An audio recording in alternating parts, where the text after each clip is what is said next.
Good evening, class. We're so glad to have you with us and hope that we're from wherever you are watching, and I know we have people watching where it's summer. We have some people who are in that hemisphere where it's summer. We have some people where they're heading into their fall that are watching. And we are in somewhat spring, however, it's supposed to freeze tonight here in Ohio. But we hope it's really nice wherever you are watching from. And we are making our way through tracking the tribes, where they are today. We know where they went, and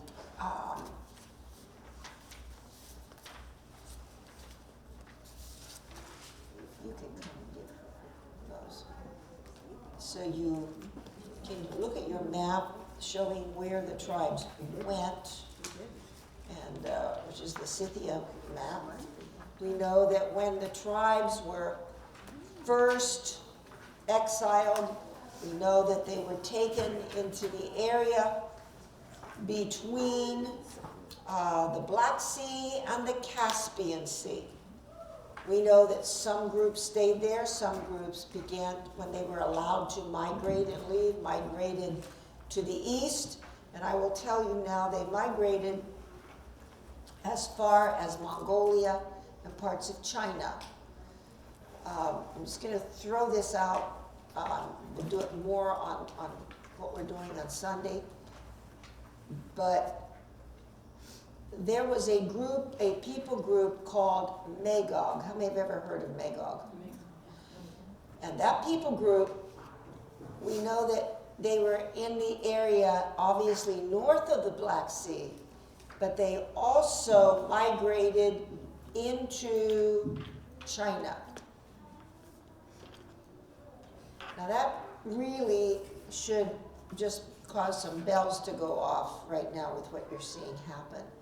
And I've shared with you about the new alliance that seems to be between Russia and China. And then Russia and China influencing Iran. And then Iran has influence on Syria, Hamas and Hezbollah, with the same goal, and that is to take care of Israel.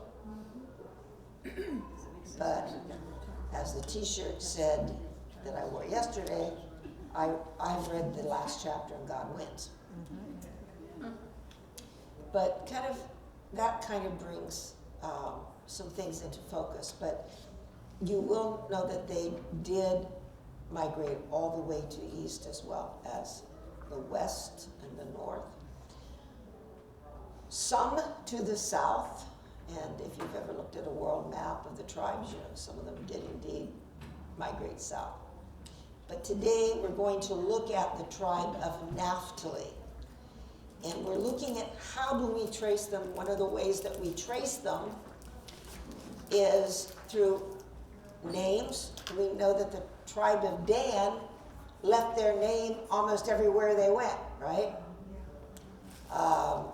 Such as the Danube River, the Don River. By the way, Don and Dan are the same word in Hebrew. Hebrew is a consonant language. Hebrew has no vowels. So Dan, Dalid and Nun are Dalid and Nun, whether you have an O, an A, an E, so that they just, everywhere they went, they just stamped their name. And when they got into the North Country, into that area, we know that they put their name on Denmark, which is really Danmark, and Scandinavia, which was really Scandinavia. So you're looking at, they put their name on them. So we do by name. We do it by language, because people groups tend to have roughly the same language, even if it's changed a little bit. We're seeing that. So linguistically, that's how we can trace where did the tribes go. Products, remember last week we talked about the products that they made called Solomon's swords. So now we're going to talk about another way we trace the tribes, and that is art. And we can see that from the things that archaeologists have dug up, and we're saying, wait, this is the same art form that you see way over here. So the art style of Scandinavia has always been similar to that of Scythia. It's always been similar. So what you're seeing, if you dig up, for example, artifacts, jewelry, pottery shards in Scythia, okay, that's that area around the Black and North and the Caspian Seas, and you dig up the same types of artifacts in Scandinavia, what you're finding is they're almost exactly the same thing. Same patterns, same form, and especially the Samartian area east of the Caspian Sea. Now you have a different map, and it's yours is black and white. It says Israel's wanderings, and if you're at home, all you have to do is call the telephone number or drop me a note, and I'll be glad to get you these maps. This is Samartia. This is the area. Unfortunately, it's not marked on the best map of Scythia I have, but I do have it on this one. And what is important about this is that you can see Samartia. You can see where the black, you can see the Caspian Sea and the Black Sea. So right on this map, I would say the best, if you will go up and see where it says Nogais on this map. It's up there too. Well, It is Samartians, okay, it is on this map, okay? So it is on your Scythian map, so you're in good shape. Okay. So in this area, which we know to be the area in which the 10 northern tribes of Israel were exiled. And this was one of the first places they were before they began their exodus west. So in this area, during the New Settlement Age, the impression is the Samaritan, and that's not it maybe look like Samaritan, but that is a misspelling right there. It should be Samartian, not Samaritan. And that's my fault. I typed it wrong. I don't think, sometimes my computer auto-corrects. How many have an auto?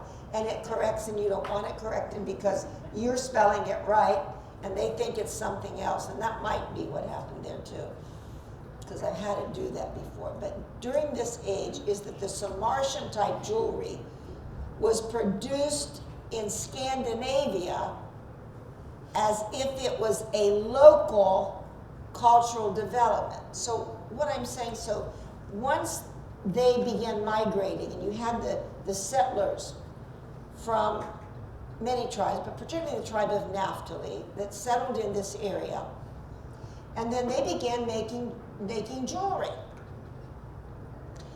And so prior to the archaeological digs that would take place in the area of Samartians between the Black and Caspian Seas, they're saying, oh, this was a brand new type of style of jewelry until they began doing archaeological discoveries all the way between the Black and Caspian Seas, and they're saying, this is the same.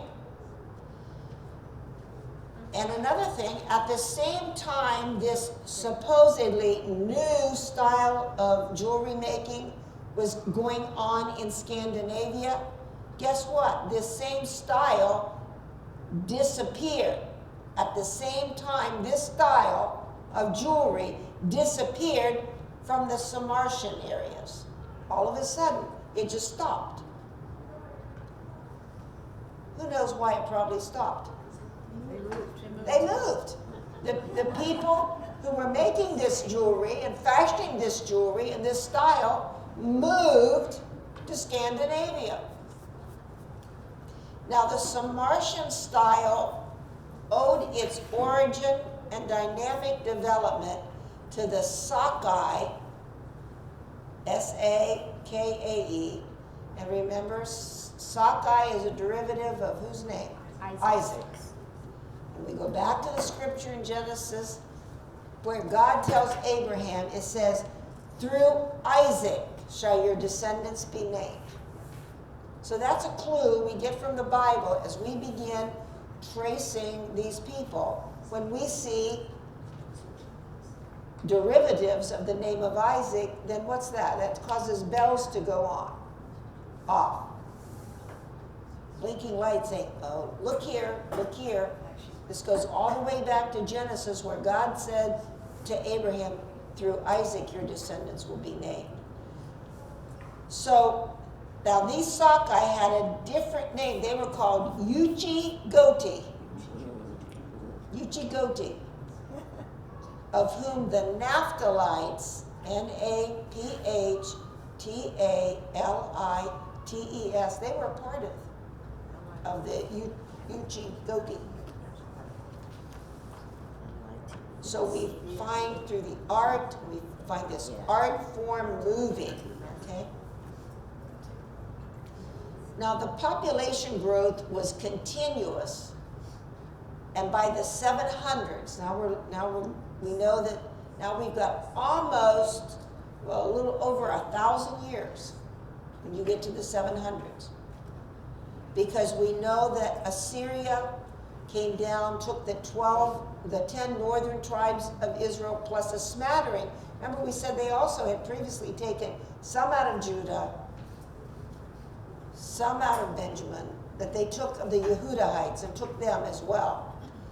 And so took these tribes and Samaria fell in 722 BC. So now we're talking about the 700s. So 1400 plus years later, Scandinavia became overpopulated. So when it gets overpopulated, what usually happens? That triggers what? Movement again. And so as a result, the excess Vikings, and we know that part of the tribe of Naphtali were the Vikings, and the other tribal groups that moved into the area of Scandinavia. So these were the excess Vikings of Sweden, Norway, and Denmark, began excursions. Now they began to move again.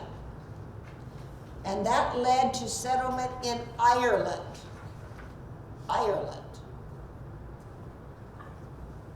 England, Scotland, France, and even other places as they're continuing to move. Why are they moving? According to the Bible, why are they moving? Because God had said what? I'm going to scatter you among the nations to the ends of the earth. This was God's plan. It wasn't really them deciding, oh, I think we're going to move now. No, God had said, way back then, he said, I'm going to scatter you among the nations. And you're going to go, and you're going to be a blessing to the ends of the earth. And we've already looked at that term and what it means. And thus cultural, historical evidence suggests that the Naphtalites migrated from Scythia and reached Norway at a late date, and due to demographic pressure, caused a portion of the previous inhabitants to move out. What was it? Norway, The previous. previous, Previous, in other words, the people who lived there, and we know that they did, right? Because they're moving into where? They're leaving, they're moving, here they come, And so then the other people groups who do not recognize they are brethren, They're brothers. They're descendants of brothers. They don't know that. They say, oh, that these people come, we're moving. And they're moved. They moved.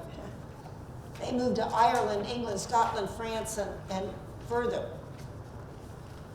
And the Naphtalites migrated now all the way from Scythia above the area between the Black and Caspian Seas. They moved, and now they've moved into Norway.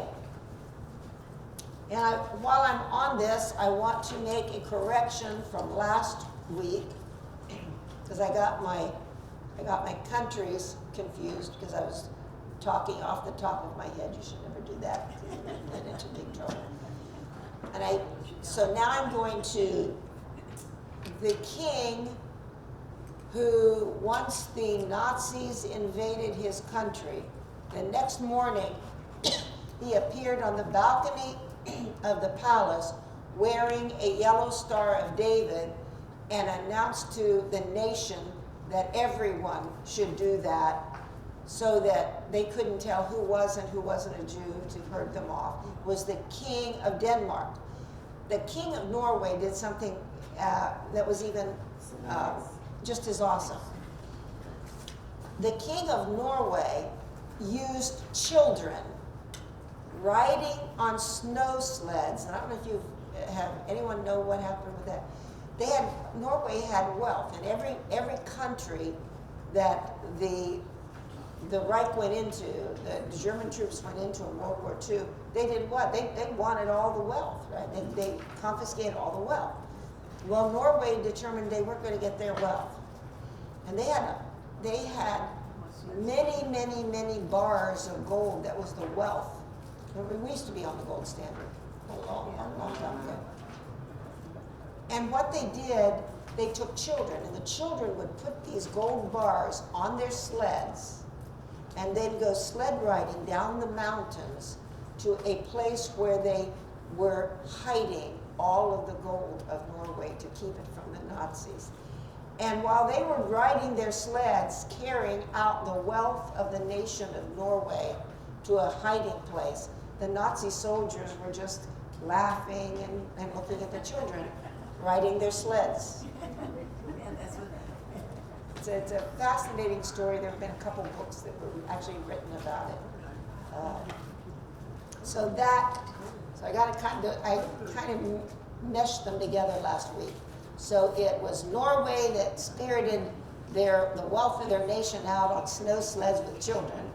And it was the king of Denmark who said, everybody put a yellow star on, and then nobody will know who they're going to take off to the concentration camps. And they did that. So now they've moved, and now we see these people have moved on, and here come the Naphtalites, and they're in Scandinavia. Now, if you have your Bibles, we're on page 4 now. If you will turn to Genesis chapter 46. And we get some more good names. In Genesis 46 and 24.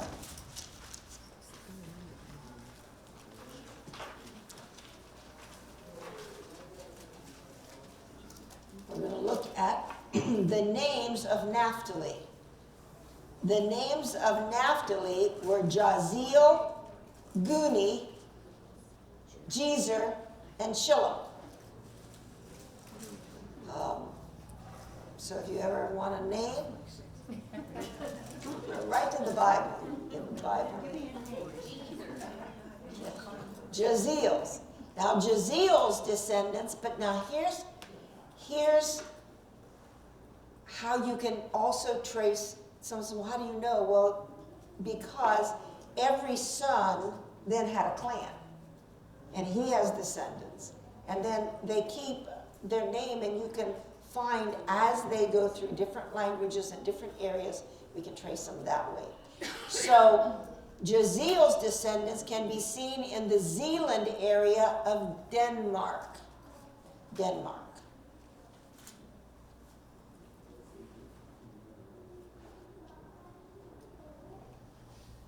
And then there's another people group that we see in another area, the Vandal Silingi people in Cilicia, which is today modern-day Poland. And we have every reason to believe they derive from Naphtali's son Shilom or Silam. And remember, it could be either way. Why? Because the Hebrew letter shin and sin are the same letter. We just know that the dot is on the different place. And we know that the dot is always on the right for the letter shin. Why? Because sin is never right. So you can understand the dot will go on the left of the letter sin, and it will go on the right of the letter shin. Jezer is connected to the Verazen of Denmark.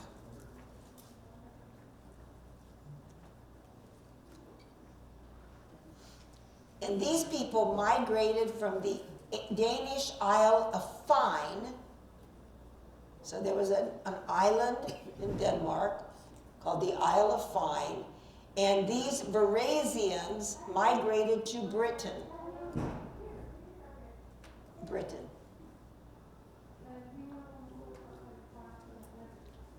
Now I know you're just looking to name your son this name. The descendants of Naphtali's son Guni, a real name, and by the way, it's a Bible name. The descendants of Naphtali's son Guni can be seen, and there is a people group called the Gugurni, and they are in Holland.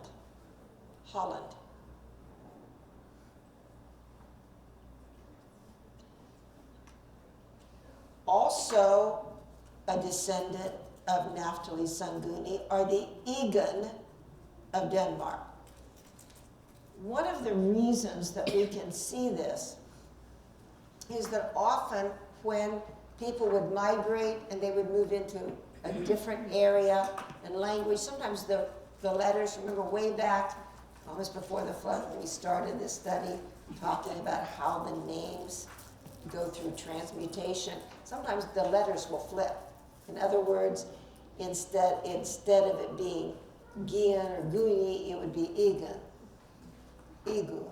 And so it becomes, again, same letters, just the vowels are changed around. Now, the Naphtalites, any question on note 16? Comment? Okay, the Naphtalites were also known as the White Hens. Now, hang with me for a minute, because they were saying, well, I've heard that term before, but it wasn't hens. I know. You probably heard White Huns. Again, in Hebrew, the same, and so different vowels. But they were called the White Hens. They were identified with the Huns with whom they associated. And here's what's very interesting. Even though they are at time called White Huns, even though they identified with them, and they identified as basically the same people group, they didn't want to associate with each other. Sounds familiar, doesn't it? Yes. We're all descendants of Adam and Eve. And I'm just going to throw in a commercial here. If you want to hear, I believe, and I think it took maybe 5, no more than 7 minutes. Dr. Melissa Scott, this past Sunday, dealt with that subject about unity. We are one. We are one. And she made a statement, and I love the statement. She said, listen, from wherever you came, you are American. And I don't have any of you heard what Smokey Robinson said? He said, I want to be called an American. I am an American. And by the way, we're one.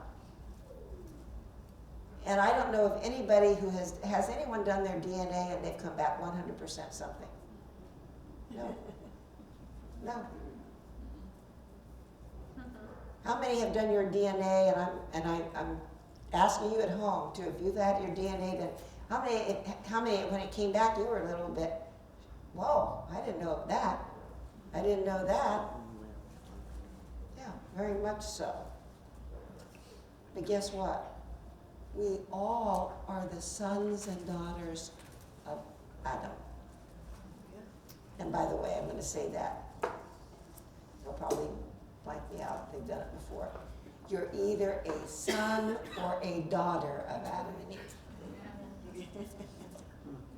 But it's from this past Sunday, which was May the, whatever it was. 14th. May 14th, Mother's Day. And by the way, that was a part of her Mother's Day message, which I found to be very interesting. But the best treatment of that subject I think I have ever heard. And she did it in about 5 to 7 minutes and then went on and did the message. So. But they never associated with them. We're not going to associate with you. So they never mixed with them. They also looked different from them. Why, you cannot be our family. You don't look like us. And Procopius, the historian, says of them, they are the only ones among the Huns who have white bodies. Okay. And then we had the people group called the Kuni.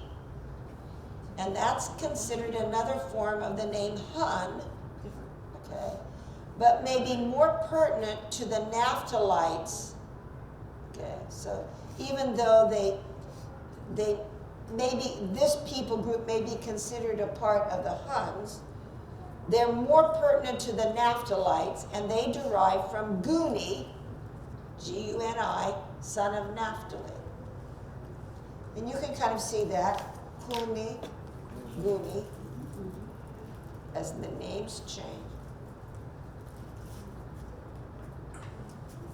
I am not going to give you what it is, and neither is Jimmy. But I had a great-grandfather who could not pronounce my name as Sharon or Sharona. And he called me something else, and my family got picked up on it.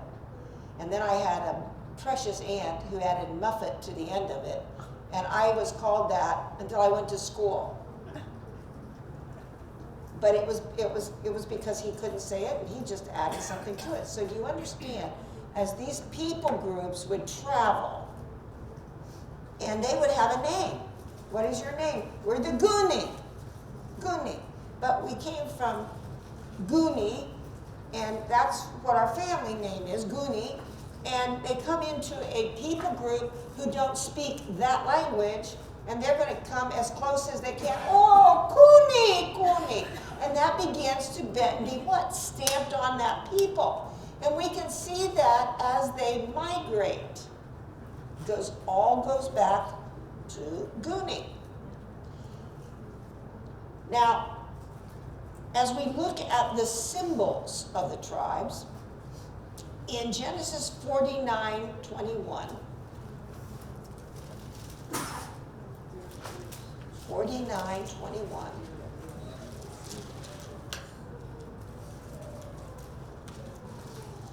of course, this is when Jacob Israel, is blessing the sons. And in verse 21, he says, Naphtali is a deer let loose.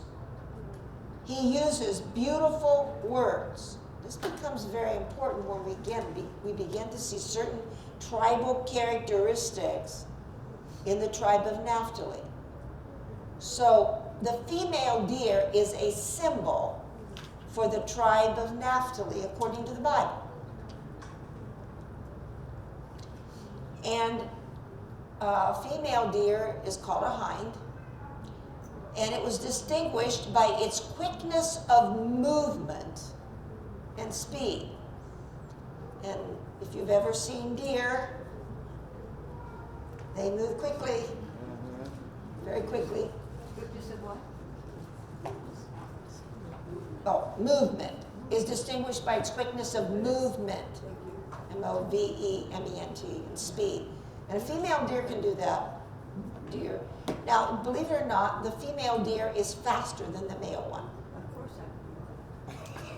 I heard something in the class here in front of me. I'm not going to repeat it. But it is, in this case, it is true. I'm trying to get away from I'm not going there. The choice of a female was therefore to stress the gift of fleetness, fast, rapid, rather than to imply anything else. Okay? It was not that the tribe of Naphtali were not warriors. It was not that they were not strong. It was just that they were also very fast. However, it can be noted that Norway is considered to be the most advanced country in the world as far as women's rights are concerned.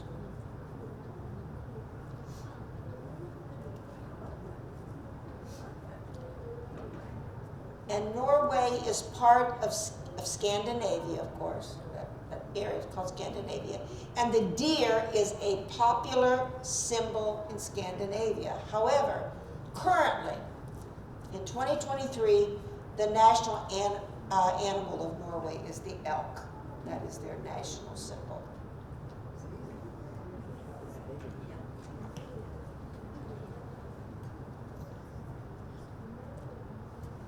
Now, in the history of Norway, with everything we have studied,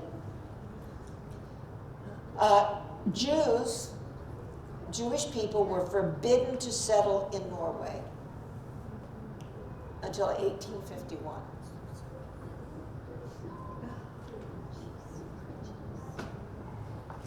So, I mean, that's the history of the country. Before 1851, if you were of Jewish descent, and they knew that. How many know? We know that there were some Israelites who moved into this area in the 700s. But they didn't know who they were. And so I guess that was safe for them to be there. But however, what you find with Norway is leading Norwegian thinkers were strongly sympathetic towards the Jewish people, especially during World War II.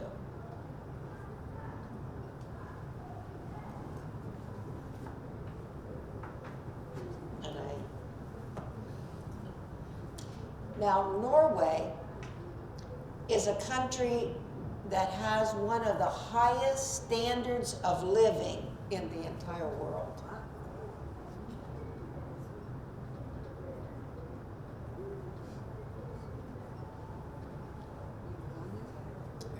Some of you remember Mary Jane Armstrong. Anyone remember the little lady we used to bring to church? Well, her son visited Norway, met a girl in Norway, married her, and moved to Norway and reared a family. And I'll never forget the time that he sent plane tickets for his mother, Mary Jane, and his sister to come to Norway. And I'll never forget, they never stopped, well, the daughter never stopped talking anyway, but the mother never stopped talking about her trip to Norway and how beautiful it was there. It is a beautiful country. But Norwegian prosperity is based on farming, fishing, and petroleum resources. So it's based on farming, fishing, and petroleum resources. And just that tribe, when that says tribe of Naphtali, that was my computer. I erased some things, added some things, and it left that part in there. Now here's where I want you to kind of post-it note. We said what, the Norway, that was that's how their prosperity, that's Norwegian prosperity. And while we identify Naphtali primarily with the Norwegians, And I would say if you're going to do a tribal characteristic, it's Norway. But Ireland may also encompass shoots from Naphtali. So Ireland has offshoots from Naphtali, just as it has many offshoots of Dan. So we know that Dan obviously is associated with Denmark, but there are elements of the tribe of Dan in Ireland, and there are also parts of Naphtali in Ireland as well. We know that Dan went very early into Ireland. Yeah. So Norwegians, Ireland, they also Encompass offshoots from Naphtali. Oh. Naphtali, the tribe of Naphtali. Naphtali. And believe it or not, you may find people groups where it is spelled with an F. You may find people groups where it will be spelled with an F. Naphtali. Okay. Naftl. Again, what? Well, just which way the language has that sound. So the territory of the tribe of Naphtali, now, so what do we know? In Norway, their prosperity, and they are indeed one of the most prosperous and has one of the highest standards of living, comes from fishing, farming, and petroleum resources, okay? So the territory of the tribe of Naphtali in the land of Israel, if you have a Bible that has the map of the tribal allotments in it, if not, see me after class, and I have one where it says where the different tribes were given their land inheritance when they came into the land. So the territory of the tribe of Naphtali and the land of Israel, guess what, was spread along the western shore of the Sea of Galilee. That was their tribal allotment. That's where their land was, along the western shore of the Sea of Galilee. How many have ever been on the western shore of the Sea of Galilee? Did we?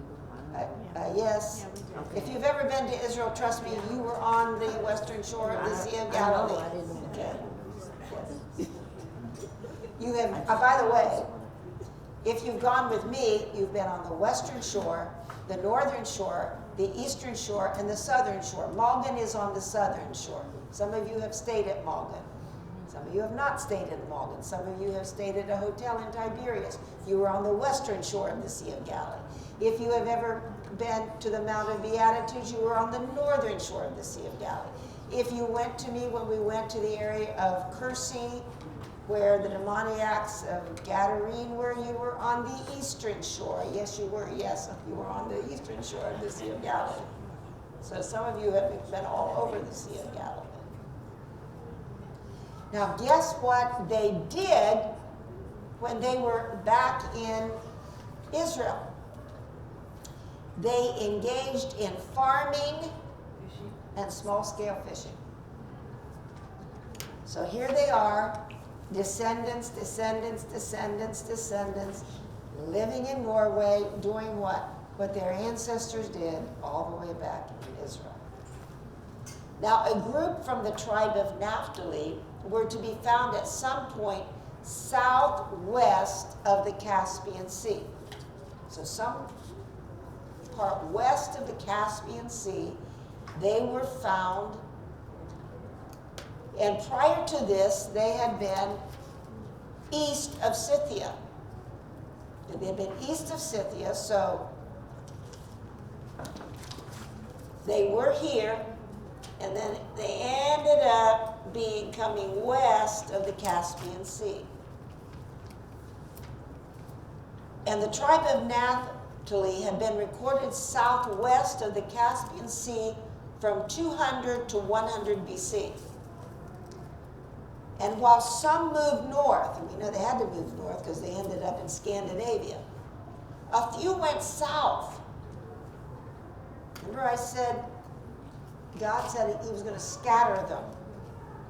on the nations of the world. Well, those who went south served in the armies of a Syrian South Arabian group known as Kinda.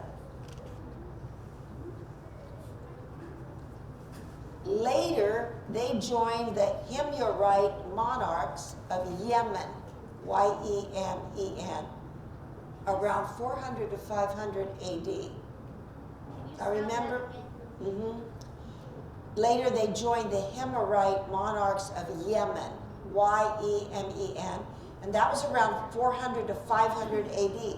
Now, in other words, 200 years before some of their people group ended up in Norway, they had moved south. Now, this is what's so interesting. The Himyarites in this area converted to Judaism. Judaism. Okay. Now, historians speculate that these monarchs, okay, were probably from the tribes of Dan and Naphtali. So we know that Dan went all the way north, ended up in Ireland, but evidently some of the tribe of Dan in exile moved south. Now you say, why are we looking at the ones that went south? Well, here's why. In Norway, we said, how do the Norwegians prosper? Farming, fishing, and what? Petroleum. Well, the Naphtalites were skilled metallurgists, as were the members of Dan who settled in Ireland. And Naphtali is seen both in the west and in the south. And the name Yemen and its Hebrew equivalent, so the Hebrew equivalent of Yemen is Teman. You may have ever read the Bible and you've come across Teman.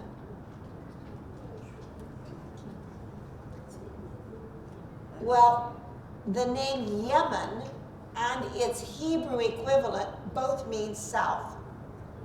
South.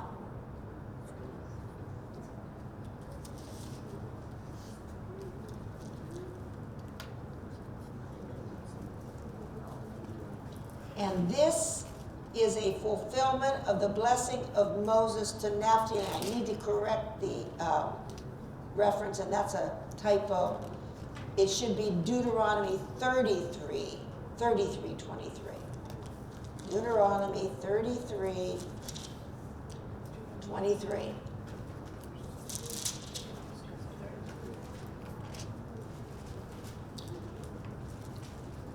And of Naphtali, he said, O Naphtali, satisfied with favor and full of the blessing of the Lord. I'm going to stop right here, and then I'm going to read the next sentence. Possess the west and the south.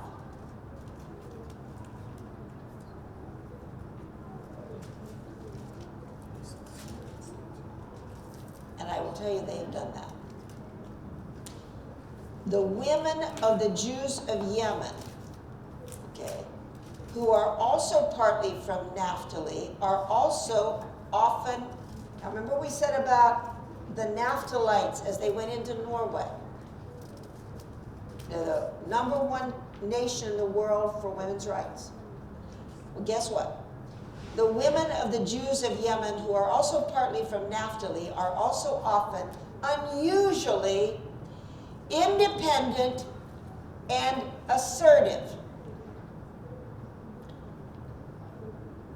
Now, how many know at least one Yemenite woman who's Jewish? Yes, you do. And her name is Nomi, Who is she? our guide. And she is independent as well. She is a Yemenite Jew.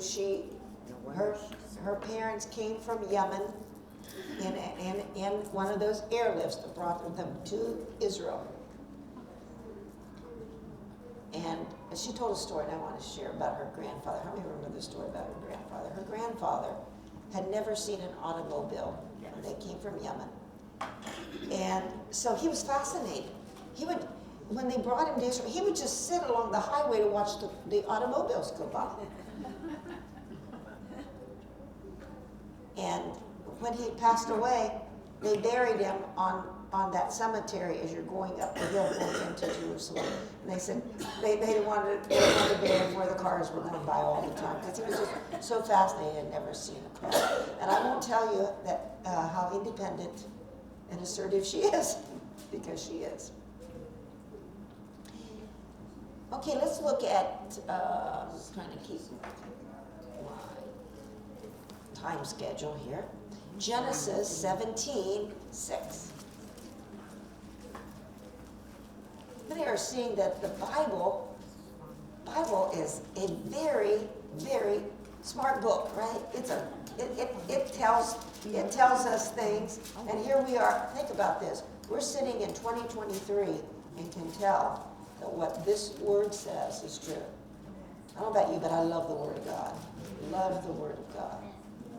Genesis 17:6. He said, I will make you exceedingly fruitful, and I will make nations of you, and kings shall come from you.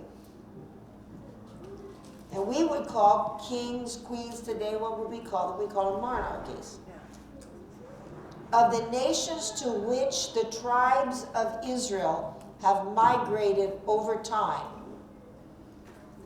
more than half of them have monarchies ruling over them.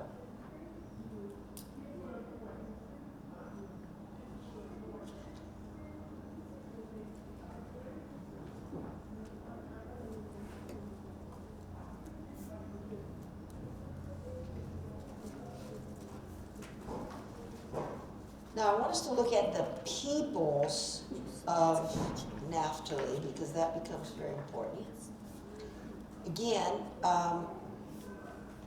because they're everywhere. They really are. You have, these are people groups we know are descendants of Naphtali through his sons. So you have the Cadusi or the Cadusians. And these are people groups which we know by DNA and also by other things such as language and art forms and customs. They are related to the Sakai, and this may shock you. They are related to the Sakai in western Iran. I-R-A-N, yes, that Iran.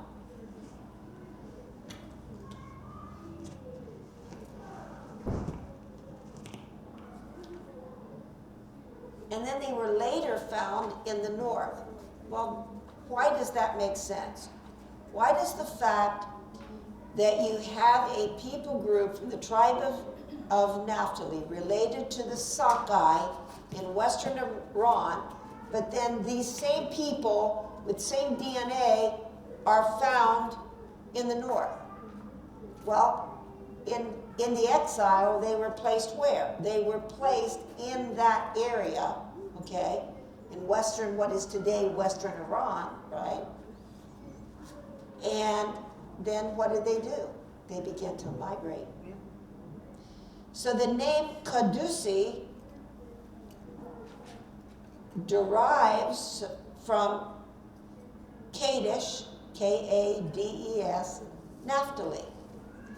Now, in Judges 4:6,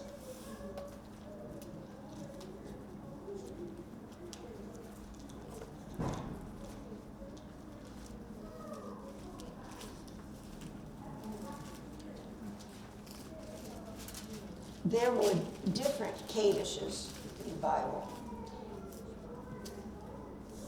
You probably all remember Kadesh Barnea.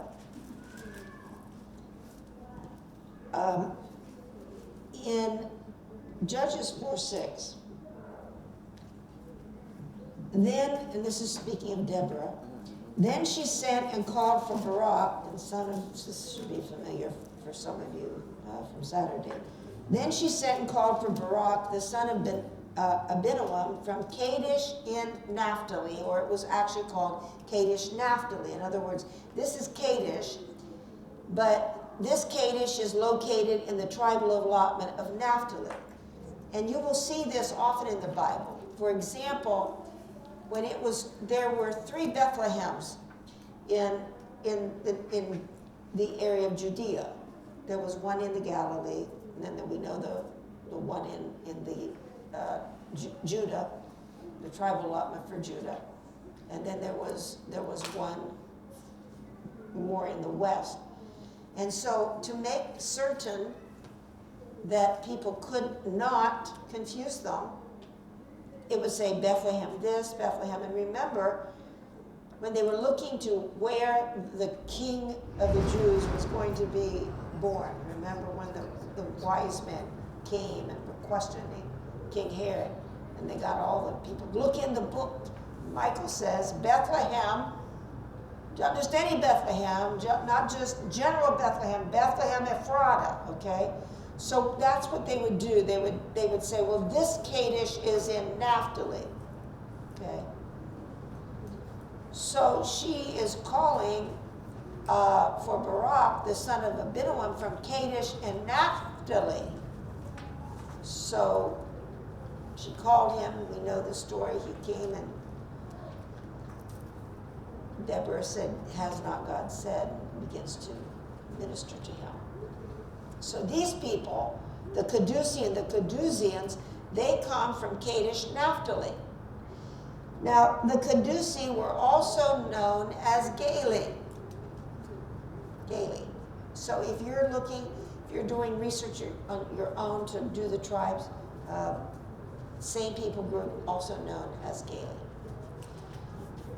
Now, here's what's interesting and why I say that primarily Norway, but they also are seen where in Ireland. Gali is the name the Irish used for themselves.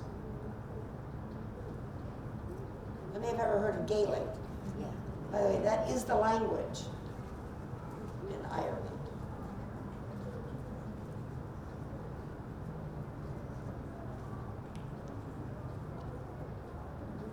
The third main people group we have are the Naphthalite Huns. And sometimes if you're going to research it, you can do it with the term Naphthalite hyphenated Huns. Or you might have to go to Thessagetai of East Scythia. East Scythia. This is a people group for the most part who remained in the area of Scythia. They were called the Little Goths.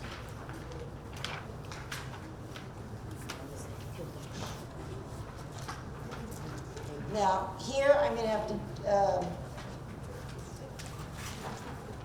and then the third group is Thule, and that's where the bulk of the tribe of Naphtali, and that, of course, is Norway.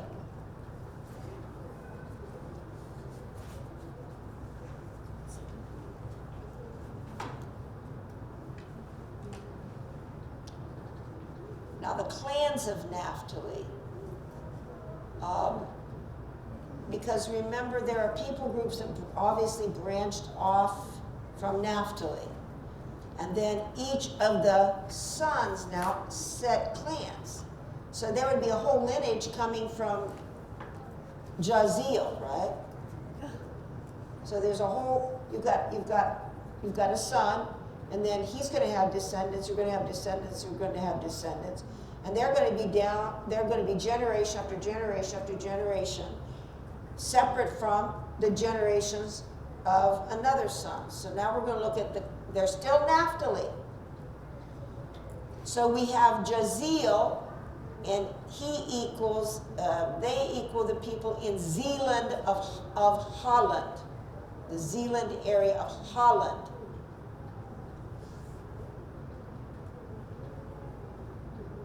And by the way, Jaziel's name in Dutch is Zeeland, so that's why that's there. And then you had the area of Zeeland in Holland, Zealand. And then you have Denmark, Zeeland, Zealand, in Denmark. So you've got them in Denmark. All coming from Yazeel, but different clans. You've got the Yazai, again, all descendants of Naphtali living in the Netherlands.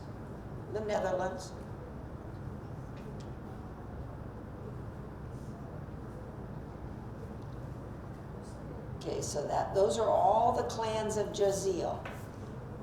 Then the clans of Guni are the Egon of Norway.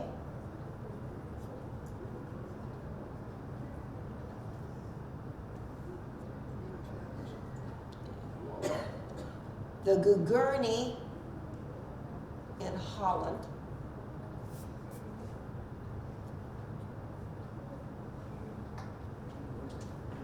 And then you have the Kuni, the Huni, the Huns of Scandinavia. So these are all people groups who started in northern Israel. They were exiled by the Assyrians to the areas between between the Caspian Sea, the Black Sea. Eventually, that's where they ended up. And then when they were allowed to finally migrate, they went north, they went west, some went east, and they went south. Primarily, they went north and northwest and south. So then the son Kezer, sometimes you will find that name as Jessar, which become the Alans, and the Varesi, and they are located in they were located in Denmark. Some of the Alans and Varesi are still in Denmark. Others emigrated to Britain.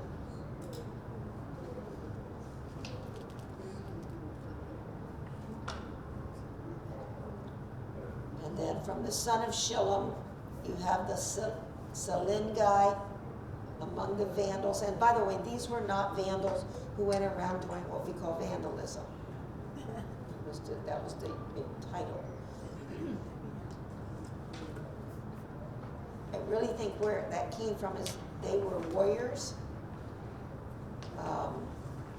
and they would eventually do what? Conquer. Man, that's a promise in the Word of God. You will always be the head, not the tail. You will, wherever you go, you will rise to prominence. And in their conquering, they probably did some damage. And now here we are in 2023 of vandalism. But they were not set up to just vandalize. And the Vandals are in Holland and Scandinavia. Holland and Scandinavia.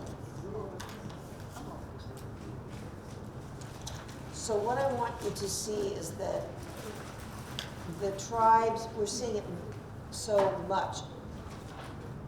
As not only did they begin to mingle, because they had to, when they mingled in the area of Scythia, which was where they were taken when they were exiled. But when they were allowed to leave, they were legally allowed to leave, they began to migrate. They began to migrate, obviously, north, because they originally were, remember, this was the area where they were originally.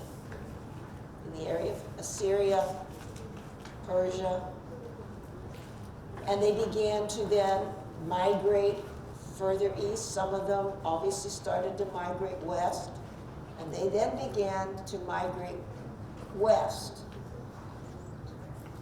When they did, they encountered people groups that were already in those areas. What they didn't know is because they migrated at different times. So when they got to wherever they were migrating at different times, what the one thing they didn't know is they didn't know these are family. These are family. These are our family. We're related to them, but they didn't know it. They had lost their language. They had not lost all of their cultural elements, because we find they began to keep certain things. And when we get further on, you will find that certain countries, they became country customs, nation customs. Well, we just don't do this. And they say, well, why don't you do it? I don't know. We've never done it in this country. We just don't do this. Yes? A question. When they migrated, they mostly just, they walked, right? Oh, yes. Yes. That's a lot of walking. Oh, yeah. Well, right. Right. No, that is a lot of walking. I mean, I'm certain. Now, we know the one tribal group had shaggy horses. Remember, they had shaggy horses. And they were known to have shaggy horses in Scythia, remember? So, well, those people were known for their shaggy horses, the long-haired horses. Guess what? You find them in the West, and what did they say? A historian, Herodotus says, well, this people group was known for their shaggy horses. So what happens? They began to breed the same horses as they migrated. You will find, we're going to be looking at some countries, and for them as a country, they didn't know why. They just said that, this is our worship day. A nation that obviously embraced Christianity, and they said, it's Saturday. It's Saturday. Where did it come from? They said, oh no, that's what we've always done. This is the Sabbath day. Why? There's no reason they can give for that. They just said, this is what our tradition is. You find other cultures, they said, well, we don't raise pigs. Why don't you raise pigs? We don't know. We just never raise pigs. And when you begin to look at these cultural elements, and remember, I looked at a people group who they migrated, and then they ran into another group. They didn't know they were brethren. And long before this group, remember the group that ran into the Khazars, and the Khazars converted them to Judaism. So why? Why were they even? Why did that even happen? Well, the reason is because there was something in their DNA, and they thought, oh, for the same reason that when Christianity began to spread, we know, for example, we know historically, Lazarus, how many ever heard of Lazarus? Mary, Martha, Nicodemus set sail. Why? Because remember, they were expelled. And guess where they went? Wherever they went, they took the gospel. They went all the way out of the Mediterranean. They went, and what did they take with them? And by the way, Joseph of Arimathea, very wealthy, right? Wealthy man, able to finance the trip away from the persecution, took the gospel with them. And who do you think were the first people groups to embrace Christianity? These people groups that had migrated, started migrating back in 600 BC. They had gone there. There was something there. They were the first people. In these areas, France. Britain, what we know as Gaul, which is to modern day France, they were the first people to embrace the gospel. And by the way, I don't want to poke a pin in your balloon, but how many ever heard St. Patrick took Christianity to Ireland? Yeah. There's even a day we celebrate, all we Kelly celebrate, called St. Patrick's Day. Guess what? The real truth is, there were Christians in Ireland before St. Patrick got there. Trust me, it's the truth. You know why? They were, again, when the gospel went, Yeah. they received it. Why did they receive it? Well, just because they happened to be descendants, even though they didn't know who they were. They were the descendants of Dan and Judah, who had gone to a long time, because the Zara line of Judah had left even before the Exodus from Egypt. They're in Ireland. They didn't know, but when the gospel message came to them, they embraced it immediately. There's a reason why. Because it's God's plan to move them to the ends of the earth. And how is it that when he said, I'm going to do this, and you're going to be a blessing. You're going to be a blessing to every nation. Through what? Through the message of the gospel of Jesus Christ, the message of salvation. And we're now able, because we have the ability to do that now, is to trace where they went and where they ended up.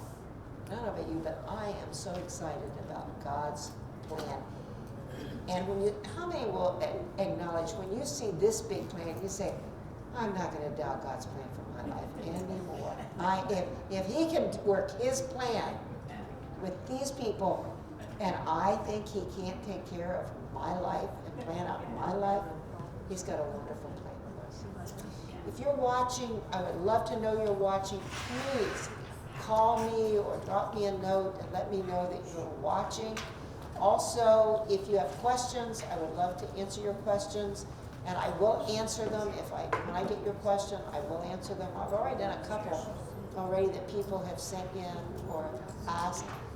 If you have any comments, I would love to hear your comments about what this study means to you. It's coming straight from what the Bible says, and we've wrapped up another tribe, the tribe of Naphtali. Next week we're going to do the tribe of Gad, and we'll see some other interesting things that happen when these tribes move. If you have a prayer request, please let me know. Some of you, I know we're continuing to pray for you and your husband. I've gotten several requests from wives asking me to pray for husbands who are going through some medical issues. We are praying for you, and if you will let us know, we will pray as a class. And so I will be right in this same place next week, looking at you through the camera or looking at you sitting in front of me. And know this, we love you. But more than our love and concern for you, never forget, Jesus loves you, and he cares about you. He has a wonderful plan for your life.